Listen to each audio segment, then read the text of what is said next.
Hey, good afternoon. Happy Saturday to you, and welcome to this very special live, online only Facebook, YouTube, Instagram, Twitter, whatever receives our live stream. You guys are watching the Ask Dr. Ernst show. Did the Tar Heels in the Carolina area bump me off my standard broadcast today? Yes, but we don't let that hold us back from giving you great health information. You know, our show exists to not only help you heal, not only help you learn the root cause of your health conditions, but empower you to becoming your own doctor, educating yourself on root cause. And our series now is into heart health. If you missed our show last week, I encourage you greatly, go to iTunes, type in the word Ask Dr. Ernst on the podcast, or I think you could even do it in the general search. We did an entire show on the danger and poison of the various oils that you have been told are heart healthy, but actually damage, scar, cause plaquing. It's the seed oils, guys.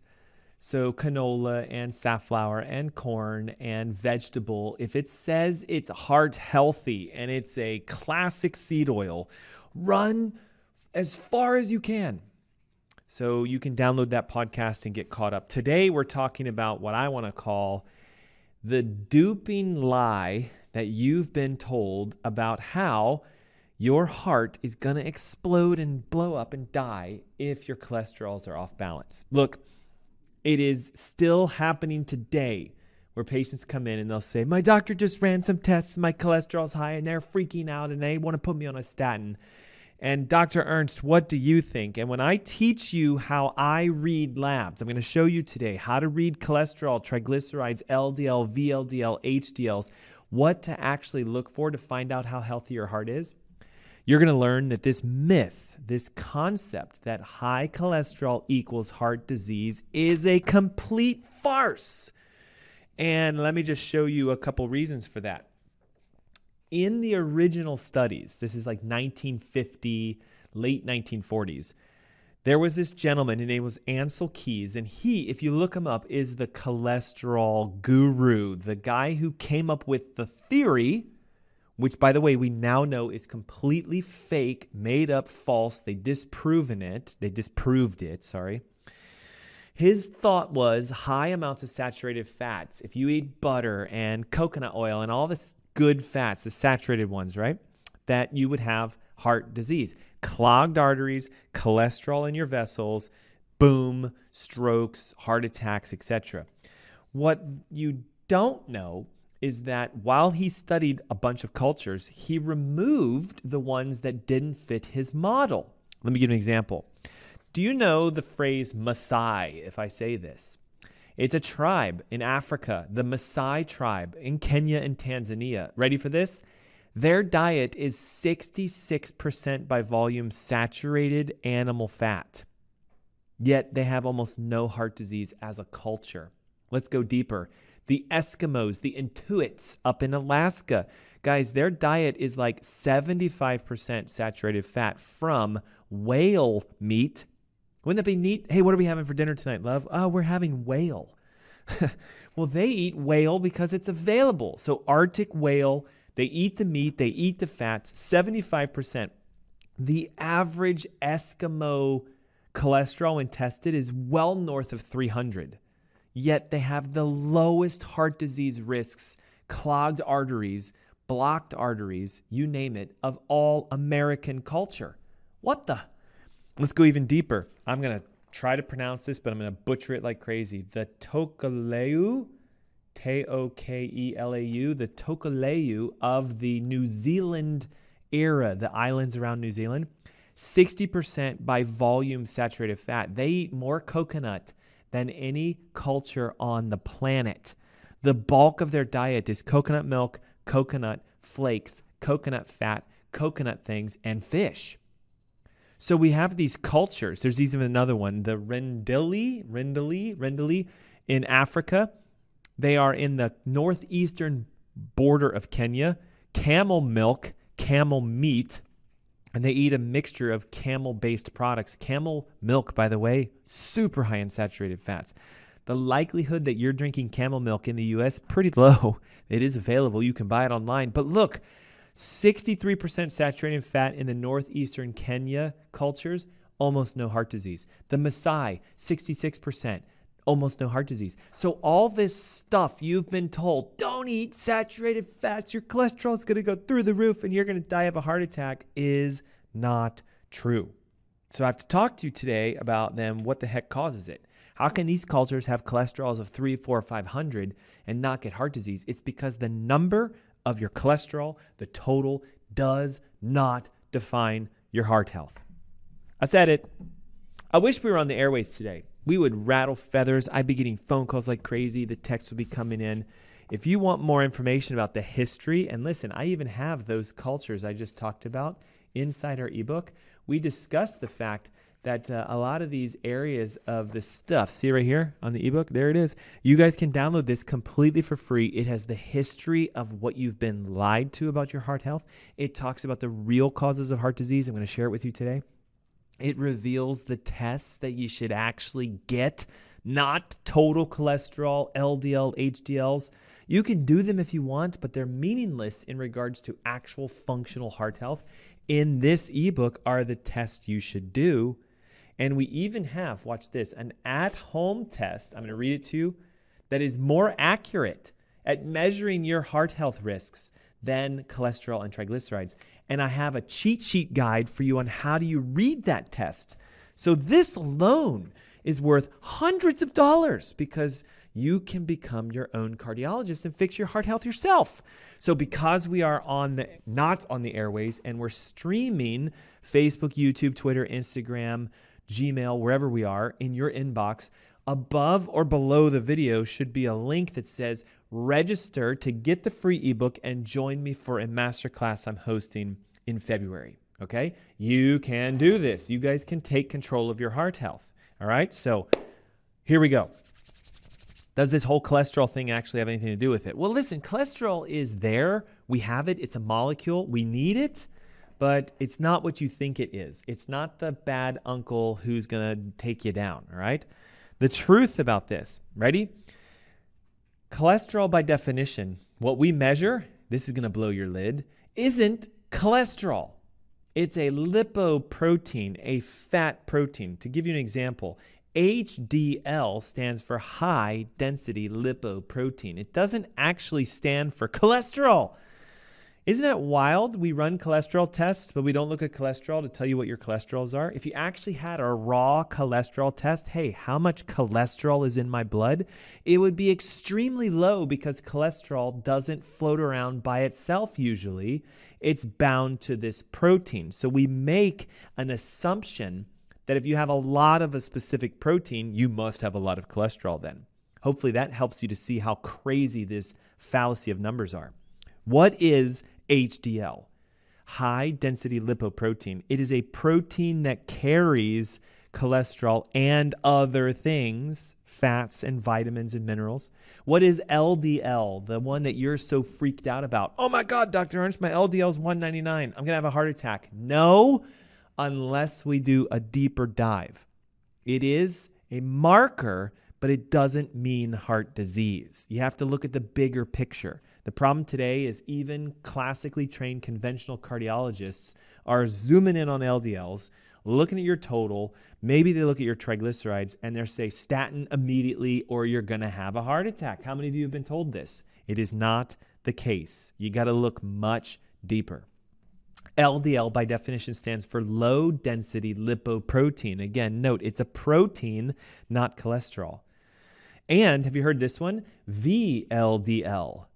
Very low density lipoprotein. Again, another protein that carries fats and things around in your body. VLDLs carry triglycerides. HDLs do carry cholesterol, but it usually brings it back, oxidized cholesterol back to the liver to be cleaned up and converted. And the LDLs carry the non-oxidized cholesterol out into your body because you need cholesterol. Cholesterol holds your cells together. Cholesterol gives your brain functionality. Cholesterol helps you to produce hormones and enzymes and all kinds of things. So imagine this. If a cardiologist, MD, said, we want your cholesterol to go to 0, and they gave you so many statins you actually got there, you would perish. Your body would fall apart. Your cells would literally start leaking left and right. You wouldn't be able to transfer hormones. You'd run out of testosterone and estrogen, progesterone. You would become a manic mess of disease. So we need this stuff. Now, ready? On the opposite. My cholesterol is 500. Are you sick? Not always. Here's the kicker. The Eskimos in Alaska have cholesterol super high, and they're actually cardiovascularly healthy. So we got to look in deeper, okay? Layer number 1 to this. Understand, LDL, by definition, is a density of a lipoprotein, a protein that carries fats. It's not necessarily cholesterol. Inside that LDL, by the way, is other stuff. CoQ10, vitamin E, antioxidants. So watch, if your body has a lot of LDL, what we should be asking is, whoa, do you have deficiencies in vitamin E, CoQ10, antioxidants? And is your body trying to send around a lot of that stuff because you need it? So this is why, just so you know, when you stack vitamin therapy, vitamin E, CoQ10, omega oils, magnesium against a statin, and you actually compare and see who gets better results, the people who focus on nutrition, they get better results long term. There's not a single study I have found, and I've been looking for a long period of time, that shows taking a statin makes you live any longer than if you didn't take it. It doesn't reduce mortality. Okay, so you gotta be really careful. Like if you're thinking I'm taking a statin, I'm saving my heart health, you're actually not. You're damaging it, because statins lower cholesterol. I'm sorry, they do lower cholesterol. That's what it is by a drug. But that lowers your antioxidants, vitamin E, CoQ10, magnesium, carotenoids, all the stuff you need for a healthy heart. Okay, so layer number 1, ready? Your readings, LDL, HDL, total cholesterol, are not technically cholesterol readings. They're lipoproteins that we're making a reference to see, do we think this is what your cholesterol is? Layer number 2, your cholesterols carry more, your lipoproteins carry more than just cholesterol. They carry vitamins and minerals and nutrients that you can't live without. Number 3, if you brought your cholesterol to 0, you would perish. Number 4, if your cholesterol goes to 500, you could be healthy. So notice the conundrum. It doesn't make sense. It's because it was a theory that became disproven, yet we still anchor to it in medicine so heavily. Some newer research has actually showed the numbers don't mean anything. It's the size. So for example, could you have really high LDL, the oxidized, dangerous lipoprotein, and still be healthy? The answer is an emphatic yes. Because if you have large, fluffy, big LDL particles, your body's actually doing your favors for you. It's cleaning your arteries out. It's carrying around nutrients. LDL particles that are large are so big because they're stuffed with vitamin E, CoQ10, antioxidants, and you need this stuff. So if you've heard of this, there's this thing now called the pattern and sizes. So if we look at the large LDL particles, we'll call them pattern A. And I say we as in research and doctors and scientists. And if you find a cardiologist who's trained in this, they'll actually agree with you and say, yeah, it's the size that matters more than the count. So for example, if you have 130 of your score for LDL particles, a classically untrained medical doctor will say, you need to take a statin and you need to freak out. But what if it's pattern A? No, you actually want this, and you want to encourage those large particles to carry vitamin E, CoQ10, nutrients. Now, what if it's pattern B? Well, it's still a risk, but it doesn't mean you're having heart disease. It just means something's off balance. Your body is inflamed. There's a process where you're cranking out little tiny guys. There's not as many antioxidants, vitamin E, CoQ10, magnesium, carotenoids inside this. These are dangerous only because they can whittle their way into a vessel and cause damage. Does the LDL cause the plaque? No. Is there cholesterol, though, in the plaque? Yes. Is it the kind of cholesterol that comes out of your liver? No. So what is it? It's rusted, oxidized, inflamed cholesterol that got whittled into the vessel because it was pattern B, little tiny, tiny guys, and they fit right in there. And these get oxidized, rusted very easily, and then it attracts plaque to the vessel because your body's trying to clean it out. Ooh, I hope you see this. Okay, so what causes this problem? Like, how would someone end up with too many little tiny particles? Ready for this? There's only 5 things. Number 1, what causes us to have abnormal cholesterol levels that would be a risk factor? Ready for this? You're subluxated. It's a condition where your spine is horrifically out of alignment or even minor out of alignment, putting pressure and irritation to your nervous system, causing the organs and cells of your body to become inflamed. Think about it. My brain sends messages down my spinal cord over my nerve roots to every organ in my body, including my liver and including my heart. If I have a subluxation, a misalignment of the spine, I compress, I damage, I irritate the nerves. If it's cardiovascular nerves, the heart will become inflamed and irritated and non-functional neurologically, which leads to inflammation in the heart. So if your heart's inflamed and your liver's inflamed and your kidneys are inflamed and your body's inflamed, ready for this? You start cranking out cholesterol at rapid rates because cholesterol is an anti-inflammatory. And what carries the cholesterol? Drum roll, please. LDL. Carries it from the liver to your organs. So if you have a lot of inflammation in your organs because of your brain being disconnected, because of your spine being out of alignment, causing neurological damage, your LDL levels will go up and they'll shift to pattern B. Hopefully you see this. Number 2, you're eating way too many fats that inflame the body. We talked about this last week. I'm talking about the dangerous ones, the fats that kill. Ready?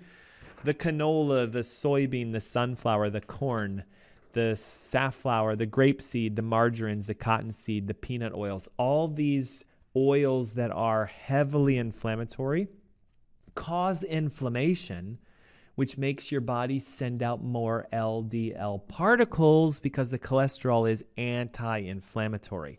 Now, if we consume more of the healthier fats, butter, tallow, ghee, coconut milks, coconut oils, avocados, olives, fish, eggs, right? All the stuff that's supposed to kill you, it actually decreases your inflammation and you shift your LDLs to pattern A.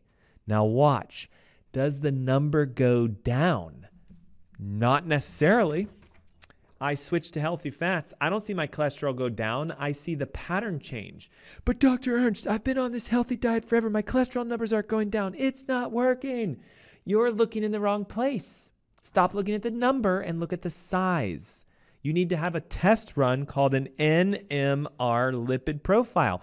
It's to look and see the size of them. So if you shift from pattern B to pattern A, good job. You're getting healthier even though your cholesterols didn't drop by number because the numbers are technically meaningless. You see it? Oh, I hope you see it. What causes these abnormal sizes? Pattern B, small particles, inflammatory particles, subluxation of the spine, inflaming your organs, causing a reaction where you kick it up. Eating too many fats that are inflammatory. The fats I just listed to you, the seed oils, everything we talked about last week, they're labeled as heart healthy. That's the rub. The food industry wants you to think canola and corn and Wesson and margarine and Crisco are good for you, yet they cause cardiovascular inflammation. So we switch them to the fats that heal. Number 3 cause of why this is happening. You're eating too many grains, focusing on sugars and corns and soys and all this stuff because first and foremost, sugar itself causes inflammation. When blood sugars go up, the pancreas secretes insulin. Insulin causes a reaction to try to push sugar into the cell, and this will increase triglycerides and increase cholesterol as a byproduct. It's known. This is why people with type 2 diabetes almost always have high cholesterol. This is also why people with high cholesterol have type 2 diabetes. Do you see? They're interconnected.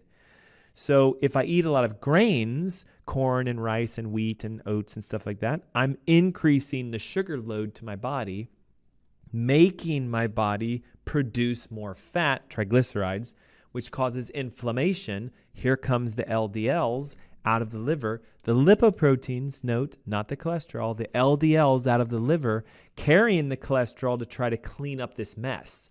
So if you're highly inflamed, eating the bad fats and subluxated, you're more likely to be pattern B, and your cholesterols will go up, and your cardiologist, MDs, will say statins, and they'll freak you out, and you do not have to go that route. Fourth thing that causes this, fructose, specifically high fructose corn syrup. You guys know this, very toxic, very dangerous. But did you know that fructose is also found in fruits? And the more fruits you eat, the more fructose gets in your blood. And if you don't know this, the only cells in your body that use fructose are your liver cells, because they have to convert fructose into a secondary sugar to be used. And in that process of conversion, fat is produced. I know it sounds weird, doesn't it? So if I eat a banana, I'm going to increase the fat in my liver? Yes. If I eat lots of peaches and pears and nectarines and apples? Yes. Fruit sugar causes fat formation in the liver. This is why the fructose corn syrups are so dangerous, because they're highly concentrated. Now, if I had to say to you, can I eat an apple here or there? Yes. Can I have some, grapes here or there? Yes, but in moderation. But when you eat a tablespoon of high fructose corn syrup, that's like 55 ears of corn condensed into one syrup. Do you see the danger with it? When you use blue agave nectar, it's fructose syrup from like 14 cacti that have been ground down and extracted to get the sweetness from them. So highly concentrated sugars are the danger. Fructose is turned into fat in the liver, and a byproduct is uric acid. And here's the thing. A lot of you think uric acid is gout, right? Like, oh, I don't have gout, so I don't have uric acid problems. If your uric acid is starting to climb, that is a major cardiovascular precursor. A test, we can find out how well your heart's doing.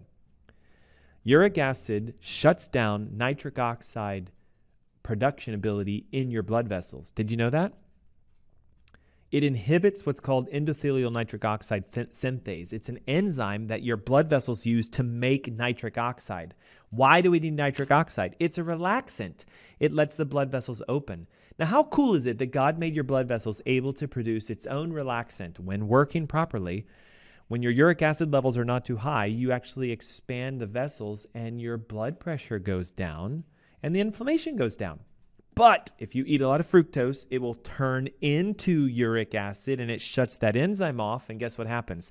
Blood pressure goes up, arteries get hard, LDL cholesterol starts cranking out to decrease the inflammation and fix the issue, but your doctor says it's causing it. No, your diet, the bad fats, the fructose, the corn, the sugar, all the grains you're eating, and the fact you have not addressed your nervous system properly is what's causing it. So now, shifting gears. If you're having your mind blown and you're like, I need more information, download the Heart Disease Heal Thyself ebook. Above or below, click the link.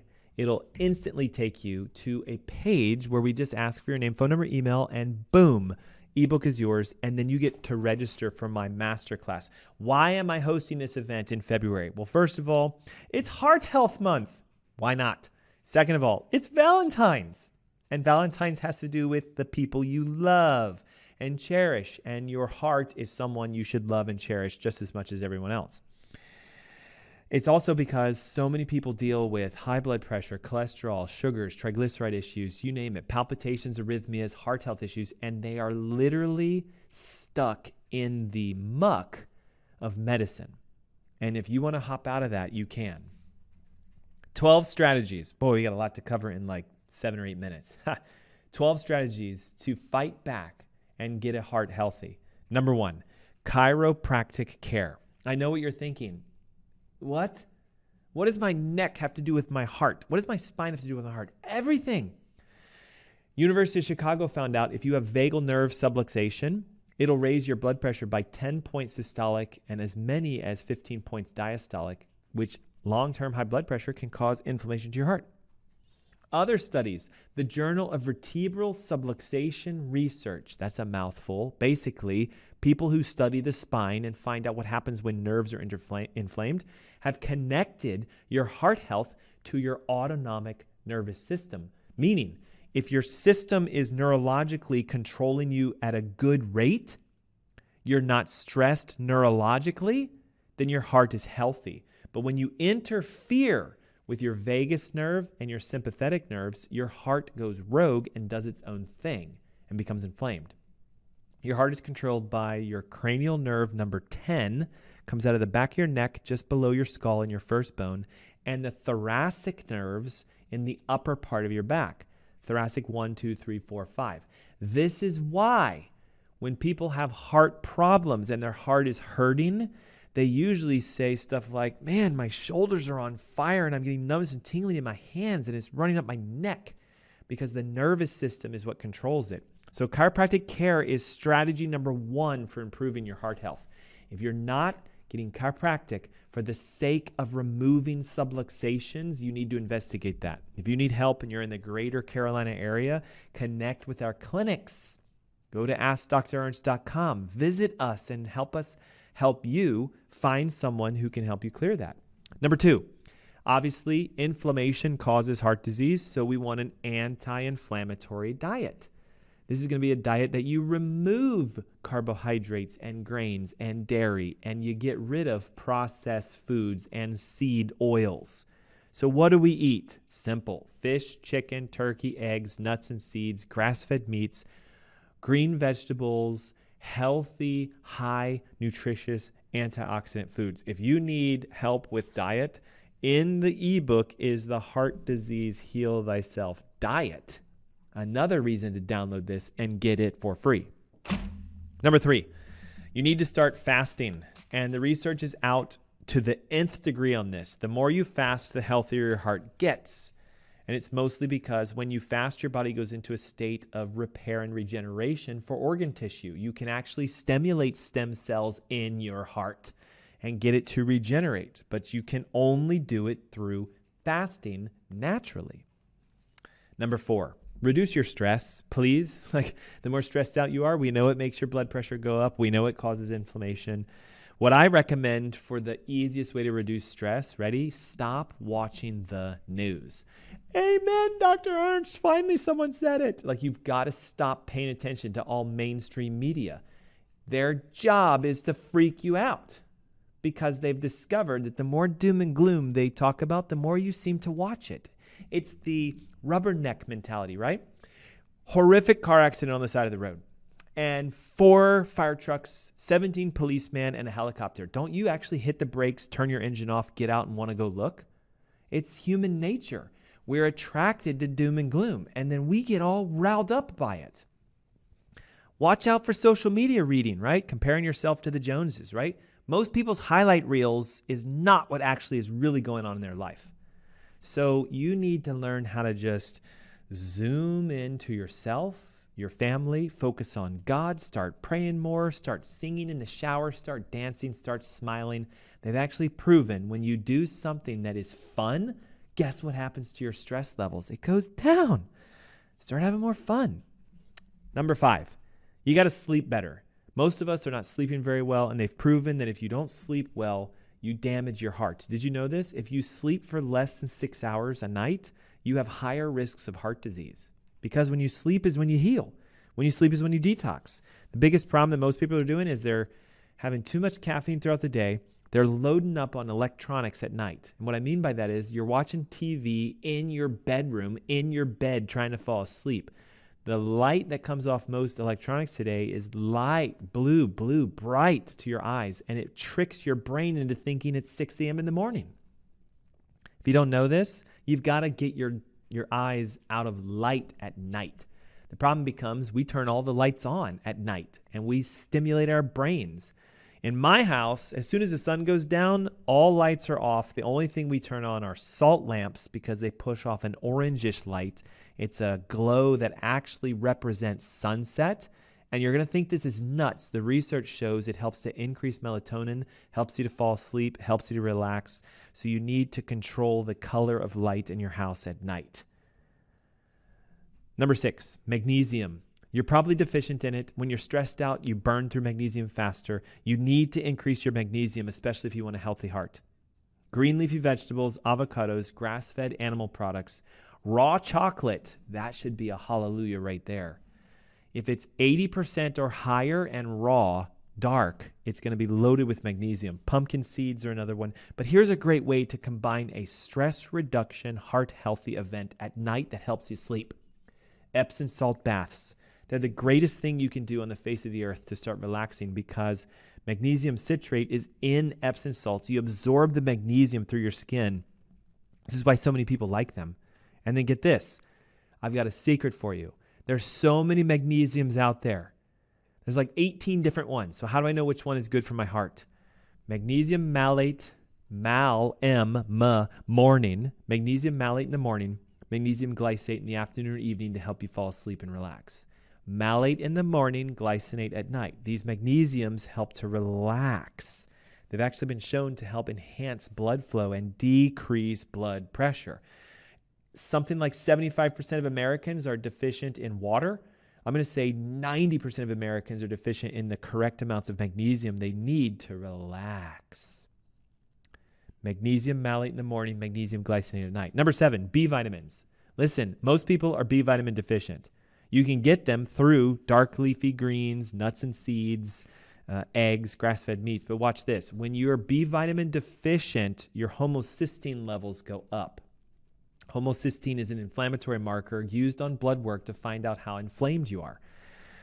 Homocysteine has been connected to increased likelihood of clots, i.e. strokes, blood flow issues to your heart, and can actually be causing heart attacks when homocysteine levels get too high. We need to take B vitamins. Many of you are deficient in the enzymes that activate your B vitamins. It's called methyl tetrahydrofolate reductase. Big word. The acronym is MTHFR. And so what you want to do is take methylated B vitamins. So if you have the mutation and you can't methylate your B vitamins, it's already been done for you. Very, very important you listen to this.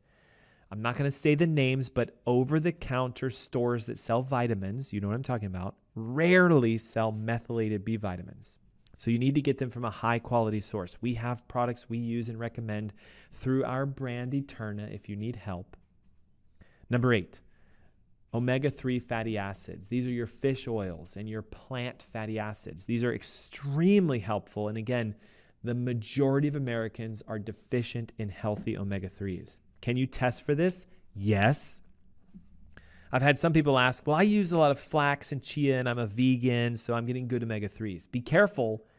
Plant-sourced omega-3s do not have any DHA, and DHA is what's been shown in research to help to protect your heart. EPA and DHA are the stabilizing omega acids for the heart. Plant fats, flaxseed, olives, this kind of stuff, they don't have a lot of DHA, and most of them have none. What they have is ALA, alpha lipoic acid, and what that does is it has to be converted into DHA, and that's extremely hard for your body to do. So the best is krill, high-quality fish, salmon, etc. We need animal-based omega-3 fatty acids. Number 9, deep breathing. To the same degree most people are deficient in in water, we're deficient in air. Now, real quick, how long can I go without water? I can go about 4 or 5 days before you actually have kidney failure and all kinds of problems, just so you know. But how long can I go without air? Maybe 4 or 5 minutes if you're a trained deep sea diver.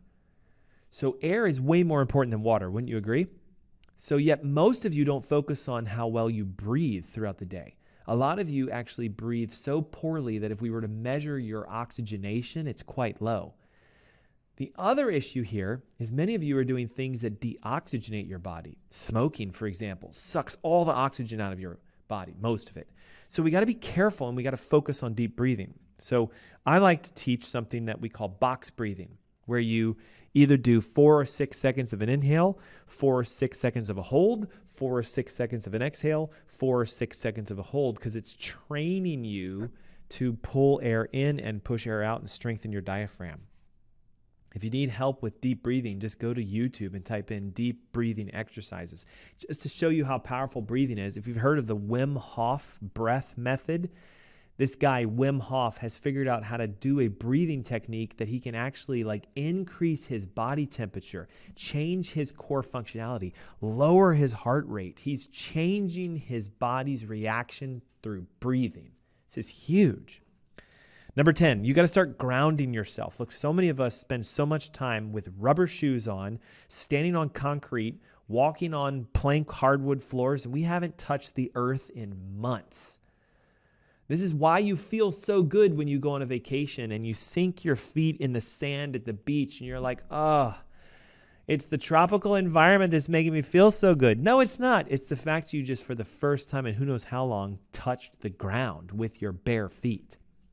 Grounding has been shown to lower cortisol, change your body's electromagnetic frequencies, and, ready for this, decrease cortisol, which is your stress inflammatory hormone. Number 11, start moving more. It's been proven. And I'm not talking about you need to go exercise. I'm talking about moving your gut. You got to start increasing your bowel movement excretions. Most people, if you actually get real and truthful, will say, I go maybe once a day. I eat 3 meals a day. I go once a day. That's a problem, guys. If you eat 3 meals a day, you should be going 3 times a day. If you eat 2 meals a day, you should go 2 times a day. Think your pets. I don't know about you, but when I walk my dogs, they just ate and they just go. And then when they have lunch, they go. So you should be the same way. When food comes in, food should come out. Pretty simple. So we need to get our bowels moving, and that can be done through a whole host of methods, mostly increasing your fiber, switching your diet to be an anti-inflammatory, changing your fats, eating more omegas. All the stuff I told you before will lead to that. Finally, number 12, we did it. Optimize your vitamin D. If there was one vitamin that you need to focus on that will help with cardiovascular health, yes, vitamin E, yes, CoQ10, yes, magnesium, but D3 has been shown to be cardioprotective. And again, most people, when we test them, are vitamin D deficient. Partly because right now, in the height of wintertime, the sun is only out for a certain period of time, so we're in the dark most of the time when we wake up and we go home. Most of us are in fluorescent lights or LED lights all day, so we don't get any stimulation of vitamin D naturally. And even if you wanted to, you go outside on a warm winter day, there's not enough UVB in the light to make you make the D, so you have to supplement in the winter. And what we recommend is figure out what your levels are. They should be somewhere between 50 and 100. And if they're really low, you need to start increasing your dose. So there we go. The 12 steps to massively, radically improve your heart health, ranging from chiropractic care all the way down to the vitamins you need. We talked about the reasons most people have high cholesterol. It's a pattern B shift. They produce this LDL lipoprotein that carries cholesterol at a high rate because they're inflamed. They're subluxated, eating too many fats that kill. They're not eating enough healing fats, taking in too many carbohydrates and grains, and they're eating too much fructose. So if this is you, time to make the switch. And when you do that, guess what happens? Your heart says, thank you. Your cholesterol levels start to normalize to their ideal ranges.